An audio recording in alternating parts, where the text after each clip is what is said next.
Satanás, el yo, el pecado y el Salvador. Este es un sermón que fue predicado por el reverendo Carlos Haddon Spurgeon en el Tabernáculo Metropolitano, Newington, Londres, la noche del jueves 19 de abril de 1866. Y le preguntó: ¿cómo te llamas? Y respondió diciendo: Legión me llamo porque somos muchos. Marcos capítulo 5 y versículo 9. Creo que el texto nos sugiere algo acerca de Satanás, algo acerca del yo y también algo acerca del pecado y el Salvador. Primero, sin ningún preámbulo, busquemos de inmediato encontrar en efecto algo acerca de Satanás. Aunque es un espíritu inmundo, Legión, al igual que su maestro Satanás, es muy propenso a mentir. No hay duda de que aquí, en la presencia de Cristo, dijo la verdad cuando dijo: Legión me llamo porque somos muchos. Así que el primer pensamiento sugerido por el nombre Legión es que hay muchos demonios contra los que tenemos que estar en guardia en este mundo. Hay un gran poder maestro del mal que es llamado su adversario, el diablo. Pero también hay multitudes de demonios bajo su control que están todos, como él mismo, llenos de odio hacia Dios y hacia la bondad, y empeñados en hacer tanto daño como puedan al reino de Cristo entre los hombres. No sabemos cuán numerosos son estos espíritus malignos, pero hay razones para creer que hay muchísimos de ellos, de modo que no será una tarea fácil vencerlos. Y no es de extrañar que haya tanto mal en el mundo cuando hay tantos espíritus malignos buscando constantemente desviar a los hombres. La siguiente idea conectada con el hombre legión es la de organización, porque una legión romana no era simplemente una gran banda de soldados, sino que era una banda completamente organizada de varios miles de hombres que habían prestado juramento de lealtad al emperador romano y que rendían obediencia implícita a los centuriones y otros oficiales que estaban puestos en autoridad sobre ellos. De la misma manera, tenemos razones para creer que las vastas multitudes de espíritus malignos no son una turba indisciplinada, sino que están organizados y controlados tal como lo estaban cuando el diablo y sus ángeles lucharon contra Miguel y sus ángeles. Sin duda son capaces de consultar y conspirar juntos y de trabajar unidos para la consecución de algún fin común. Satanás es llamado el príncipe de la potestad del aire, y el nombre príncipe implica seguidores que van y vienen a su mando y cumplen sus órdenes.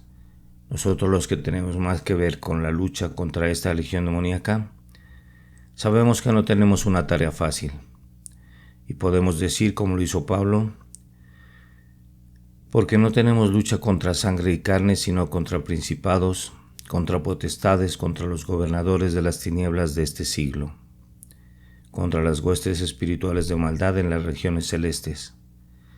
Sería imposible para nosotros ser vencedores en este terrible conflicto si no tuviéramos de nuestro lado a uno que es más poderoso que todos los que pueden estar en contra nuestra.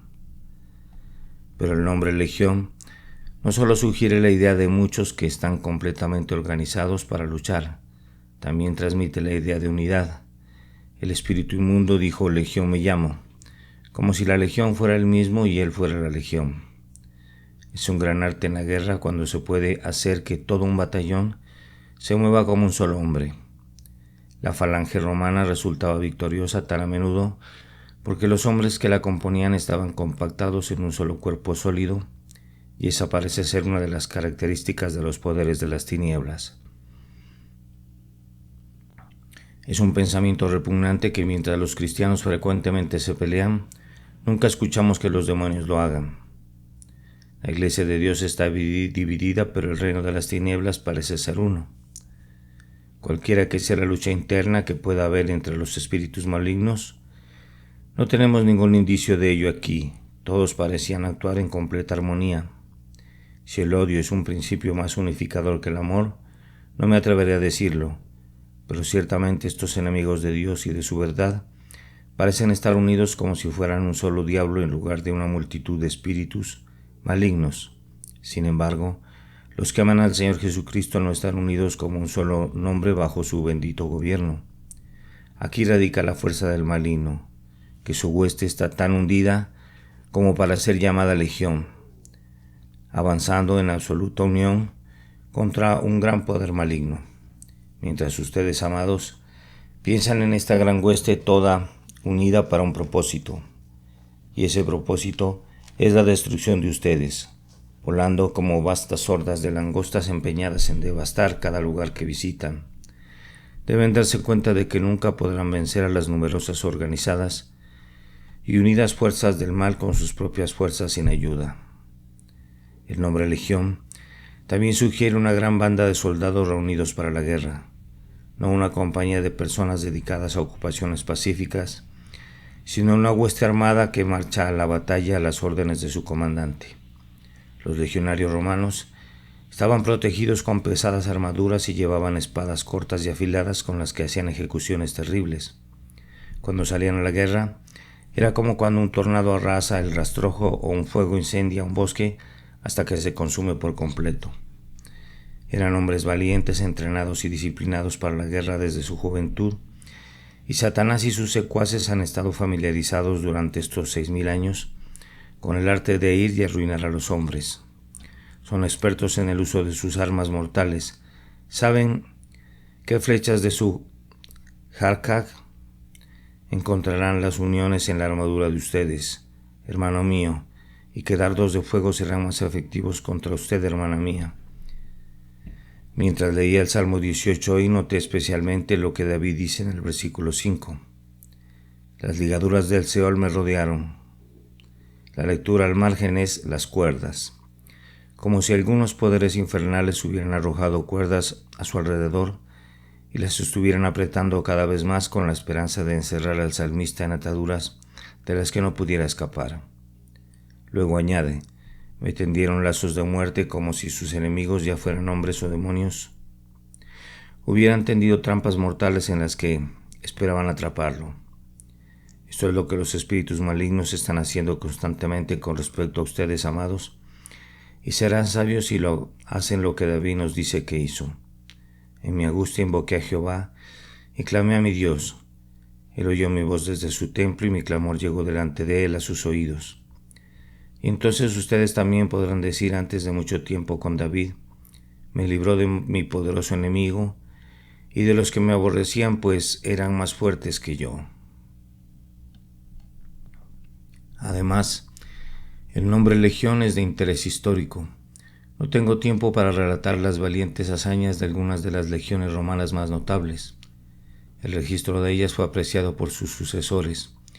Al igual que las heroicas hazañas de los famosos regimientos británicos, se mantienen en la memoria en nuestra propia tierra hoy, mientras piensan en las legiones de espíritus malignos que todavía están haciendo la voluntad de su malvado maestro. Verán que tienen algunas cosas en su historia pasada de las que pueden gloriarse, aunque su gloria se convertirá en vergüenza. Los estandartes de nuestros soldados hablan de victorias ganadas en muchos campos de batalla muy reñidos. La primera inscripción en la bandera negra de Diabolos es la única palabra Edén.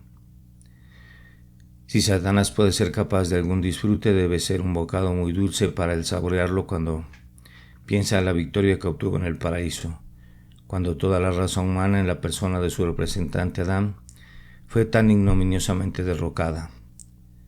Es cierto que desde entonces ha tenido más derrotas que victorias y que para ese momento debe haber tenido al menos muchos anticipos de ese aplastamiento final de su cabeza que fue predicho en el huerto. Sin embargo, él todavía persevera en su inútil área de liderar a sus legiones condenadas contra los seguidores de ese gran rey contra quien se rebeló hace tanto tiempo. La tenacidad indomable de Satanás es algo que merece ser imitado por los cristianos. El único punto en el que puedo presentarlo para la admiración de ustedes es este. Por muy desesperada que sea su causa, él sigue adelante con ella, frustrado como ha sido 10,000 veces, todavía está listo para la pelea. Oh, que tuviéramos la mitad de valentía santa de la que él tiene de descaro impío, para que pudiéramos enfrentar a nuestros enemigos tan audazmente como Él enfrenta a los suyos. Con una causa tan bendita como la de nuestro Maestro, o que tuviéramos un valor digno de ella. Así que, cristiano, te invito de nuevo a mirar a tu gran adversario para que puedas darte cuenta de lo severo que es el conflicto en el que estás involucrado. A menudo le tienes miedo a Satanás, pero él nunca te tiene miedo a ti. Si das la espalda en el día de la batalla, no es probable que él dé la suya. Si vas a salir más que vencedor en esta lucha de toda la vida, no debes ser un simple soldado de adornos. Si solo tienes el nombre de cristiano y no la naturaleza de un cristiano, la derrota seguramente te esperará. Calcula el costo de esta campaña antes de comenzarla. Mira si es probable que tu fuerza de 1000 prevalezca con los 100.000 de tu adversario y luego, al darte cuenta de tu propia insuficiencia, clama al fuerte por fuerza, confía en tu aliado todopoderoso y en su poder sal a esta guerra santa regocijándote en la seguridad de que el Dios de paz aplastará en breve a Satanás bajo sus pies. Segundo, ahora pasando de esta parte del tema, busquemos a continuación aquí algo acerca del yo. Creo que hay algunas personas en esta congregación que están en cierta medida deseosas de salvación. Sin embargo, desesperan por poder alcanzarla jamás. O más bien desesperan de poder alcanzarla jamás. Generalmente tenemos algunos en estos asientos que están ansiosos por su seguridad eterna, pero que temen que nunca podrán ser salvos. Sus pecados son demasiados, sus debilidades demasiado grandes, sus tentaciones demasiado fuertes y las circunstancias en las que se encuentran demasiado desfavorables. Concluyen que, si bien otros pecadores pueden ser salvos, no hay esperanza para ellos. Veamos cómo el caso de este pobre endemoniado se parece al de ellos. Alguien ha dicho que su respuesta a la pregunta de Cristo fue primero, la orgullosa oposición de un corazón que quería un argumento para resistirse a Cristo, y en segundo lugar, la queja lúgubre de ser un consciente de su miserable condición. En cada caso puede ser instructivo para algunos aquí. Primero, había mucho orgullo en la respuesta legión porque somos muchos, y también hay mucho orgullo en aquellos pecadores que desesperan de ser salvos debido a la grandeza de su pecado. Cuando los hombres están resueltos a no separarse de sus pecados, generalmente usan uno de estos dos argumentos, o dicen, nuestros pecados son tan grandes que sabemos que nunca llegaremos al cielo, así que bien podemos seguir pecando, o bien, podemos alejarnos del pecado cuando queramos. El arrepentimiento es un asunto tan simple que podemos atenderlo en cualquier momento, así que lo pospondremos al mayor tiempo posible.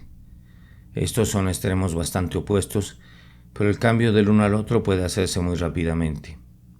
Si un hombre necesita una excusa para aferrarse a su pecado, siempre puede encontrar una, y cualquier mentira satisfará el alma que está resuelta a no ser salva. Supongamos, amigo mío, que usted estuviera sufriendo de alguna enfermedad mortal que un médico notable se ofreció a curar, pero usted no estuviera dispuesto a tomar su medicina. Su corazón necio podría sugerirle dos razones para no tomarla. La primera sería, mi caso es tan desesperado que ninguna medicina puede hacerme ningún bien.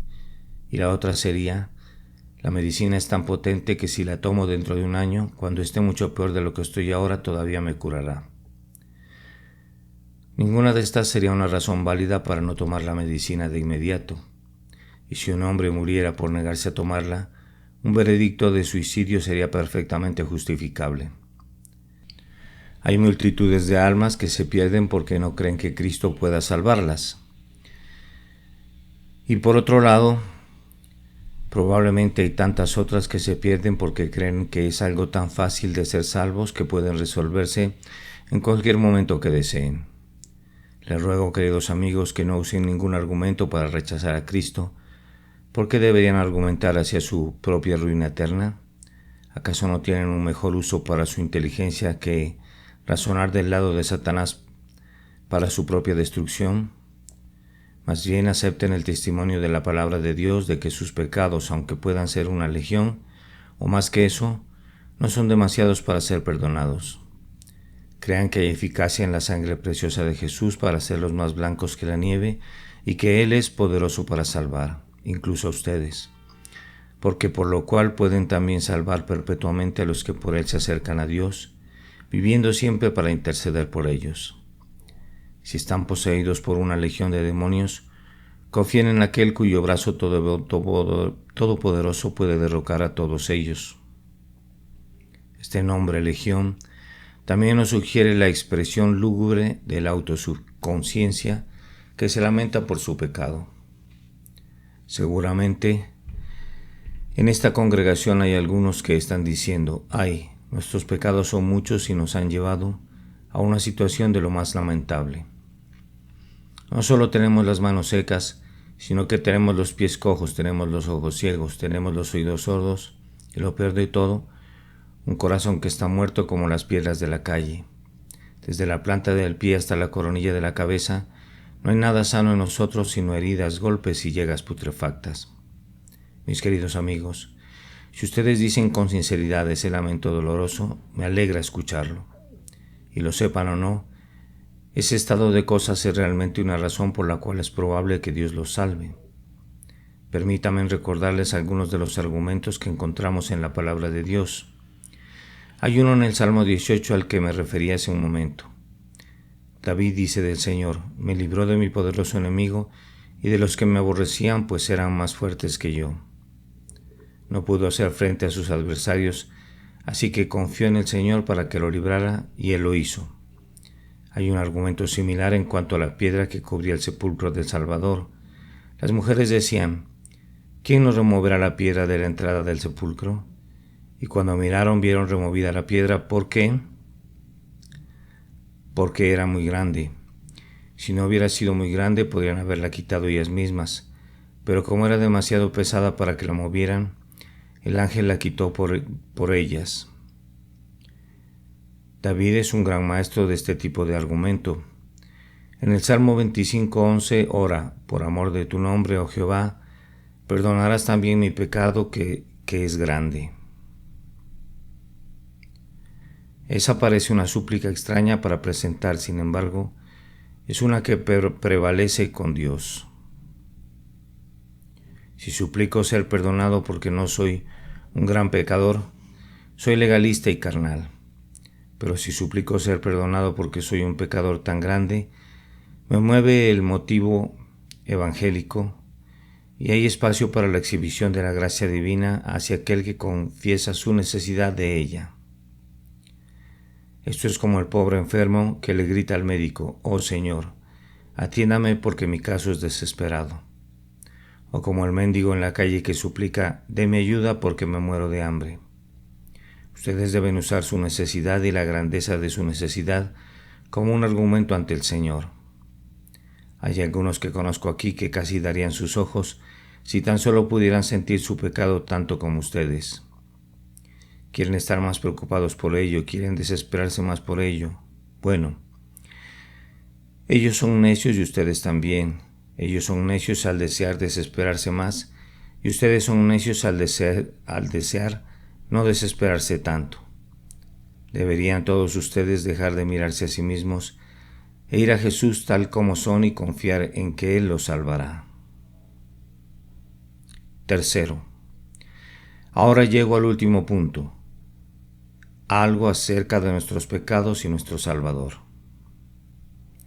Nuestros pecados se parecen mucho a Satanás, son sus hijos y se parecen mucho a su padre. A nuestros pecados se les puede llamar con razón legión. Oh, ¿cuántos son? No puedo contarlos, son más en número que las arenas del mar o las estrellas del cielo. Sin embargo, aunque son tantos, también puedo decir de ellos que son uno, porque hay una unidad terrible en nuestro pecado. Rara vez un pecado frena a otro. A veces lo hace, pero con mayor frecuencia un pecado incita a otro. He oído decir que algunos hombres serían mezquinos si no fueran orgullosos, pero he visto personas que han sido muy orgullosas y también muy mezquinas. He conocido a algunos que han tenido muy mal genio, pero se decía que no mostrarían su genio en ciertos lugares porque temían salir perdiendo al hacerlo. Solo se agregaba que se complacían con mucha más libertad en otras direcciones y así compensaban su autocontrol egoísta. Excepto de esta manera, no creo que un pecado sea un freno para otro, sino que por el contrario, un pecado a menudo conduce a otros. Si echan a un diablo por la puerta principal, a menudo vuelve a entrar por la parte de atrás y trae consigo otros 10 diablos peores que él. Deben haber comprobado lo fácil que es deshacerse de un vicio solo para caer en otro. Alguna vez oraron con todo su corazón contra la pereza y luego se sintieron orgullosos de pensar en los ocupados que se estaban volviendo. Luego, cuando se deshicieron de su orgullo, descubrieron que el desaliento los seguía de cerca. Y cuando habían luchado contra el desaliento y lo habían superado, ahí estaba la presunción presionando al frente. Así lo encontrarán hasta el día de su muerte, pero confío en que también descubrirán que, aunque sus pecados son muchos, y aunque hay una unidad terrible en ellos por la cual trabajan juntos para arruinarlos, su experiencia será como la de David, de modo que podrán decir: eran más fuertes que yo, pero el Señor me libró. Eso me lleva a mi último punto, que es este. El Señor Jesucristo puede echar fuera una legión de pecados con la misma facilidad que pueden echar fuera a uno solo. Si yo solo hubiera cometido un pecado en toda mi vida, habría necesitado un Salvador, omnipotente para quitar ese único pecado mediante el sacrificio de sí mismo. Y si yo hubiera podido cometer todos los pecados que jamás hayan sido cometidos por todos los pecadores en el mundo entero, no habría necesitado un Salvador más grande del que tengo ahora. Si yo tuviera solo una disposición hacia el mal, un vicio que necesitara ser superado, o una tendencia maligna que tuviera que ser contrarrestada, necesitaría el poder todopoderoso del Espíritu siempre bendito para lograr la tarea. Y si mi corazón es una jaula llena de aves inmundas, ese mismo Espíritu Santo puede expulsarlas a todas. Cuando el Señor entra en el campo de batalla, no necesitamos preocuparnos por contar el número del enemigo, porque Él es el Señor de los ejércitos y Él es en sí mismo más poderoso que todos los que pueden estar reunidos contra Él. Él puede derrocar a todas las fuerzas del mal tan fácilmente como echó afuera la legión de demonios de ese pobre hombre endemoniado. Quizás algunos de ustedes estén justo ahora en grandes problemas debido a sus corrupciones internas. Puede ser que últimamente hayan tenido tal visión de ellas como nunca antes la habían tenido en todas sus vidas. Bueno, queridos amigos, esto puede humillarlos, pero oro para que no permitan que esto les haga deshonrar al Señor Jesucristo. Nunca olviden que el Rey de Reyes sigue reinando de forma suprema sobre todos los poderes de las tinieblas. Satanás puede enfurecerse y delirar en su gran ira, pero hay un freno en su boca y una brida en sus mandíbulas, y puede ser controlado y restringido justo como al Señor le plazca. El que gobierna las olas rugientes y cabalga sobre las alas del viento puede hacer que todas las fuerzas del mal estén subordinadas a su voluntad. Incluso cuando se le permite al diablo atacar a los hijos de Dios, siempre hay un límite establecido más allá del cual no puede ir, como lo hubo en el caso de Job. Para mi mente, el pobre patriarca sentado entre las cenizas, herido con sarna maligna, desde la planta de los pies hasta la coronilla de la cabeza, y aún así diciendo con resignación a su esposa: ¿recibiremos de Dios el bien y el mal? ¿No lo recibiremos? Es un ser mucho más noble que Satanás reinando entre los demonios del abismo. Job podría haberse reído de Satanás con desdén cuando mensajero tras mensajero venía a decirle que sus bueyes y asnos habían sido robados y sus siervos asesinados por los sabeos, que sus ovejas habían sido quemadas por un rayo, que sus camellos habían sido llevados por los caldeos y por último, y lo peor de todo, que sus hijos habían muerto por el gran viento del desierto que azotó las 4 esquinas de la casa donde estaban comiendo y bebiendo. Y creo que eso fue lo que hizo que Job prácticamente, cuando con sublime resignación dijo: Jehová dio y Jehová quitó, sea el nombre de Jehová bendito. Cuán gloriosa fue la victoria del patriarca cuando había sido probado aún más, y sin embargo pudo pronunciar esa grandiosa declaración de su fe en Dios. He aquí, aunque Él me matare, en Él esperaré. Pero cuanto más gloriosa fue la victoria del hombre, Cristo Jesús, sobre su gran adversario y el nuestro, cuando Jesús Nazareno, Rey de los judíos, fue clavado en la cruz, Satanás pensó que había ganado la batalla. La serpiente antigua lo había picado hasta la muerte, imaginando vanamente que todo había terminado con él. Creo ver al archienemigo regodeándose por las terribles agonías del Salvador, moribundo y burlándose maliciosamente de él mientras colgaba allí, aparentemente abandonado por Dios y el hombre. Ah, dijo, simiente de la mujer, de hecho te he herido en el calcañar. He hecho que los hombres te rechacen y te den muerte. Te he vejado y atormentado. Me he burlado y mofado de ti y no tienes ni una palabra que decir por ti mismo. Y ahora tu alma pronto debe salir de tu cuerpo. Sin embargo, mientras el diablo todavía derramaba sus vanagloriosas jactancias y burlas, con gran voz el Salvador expirante clamó, consumado es.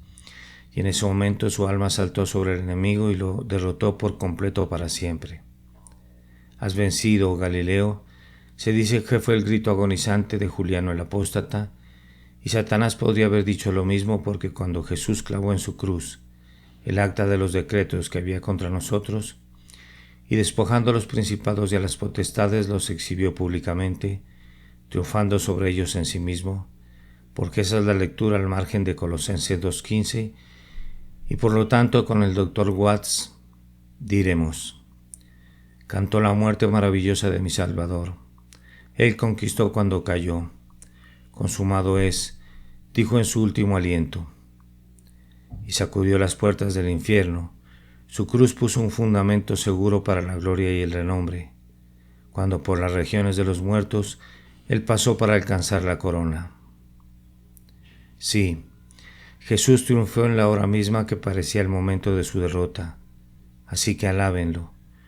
Ustedes espíritus resplandecientes ante el trono de Dios, e imítenlo, ustedes santos que aún están aquí abajo, porque, tan seguramente como Él venció y triunfó una vez por todas, tan seguramente ustedes que aman su nombre triunfarán en Él también.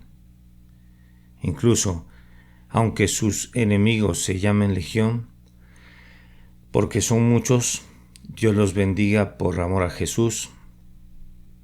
Amén. Satanás, el yo, el pecado y el Salvador. Este es un sermón que fue predicado por el reverendo Carlos Haddon Spurgeon en el Tabernáculo Metropolitano, Newington, Londres, la noche del jueves 19 de abril de 1866. Y le preguntó, ¿cómo te llamas?